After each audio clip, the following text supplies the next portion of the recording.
You ask Tiger to solve. This deals with linear equations with one unknown. The final result is x equals 12. Let's solve it step by step. Group all x terms on the left side of the equation. Subtract 5x from both sides.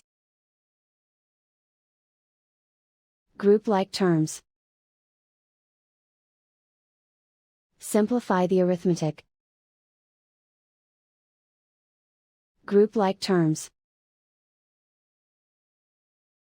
Simplify the arithmetic. Group all constants on the right side of the equation. Subtract 5 from both sides. Simplify the arithmetic.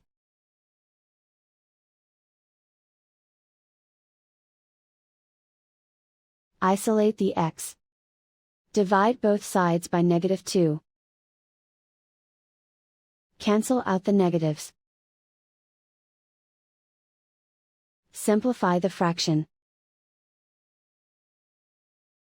Cancel out the negatives. Find the greatest common factor of the numerator and denominator. Factor out and cancel the greatest common factor. And so the final result is x equals 12.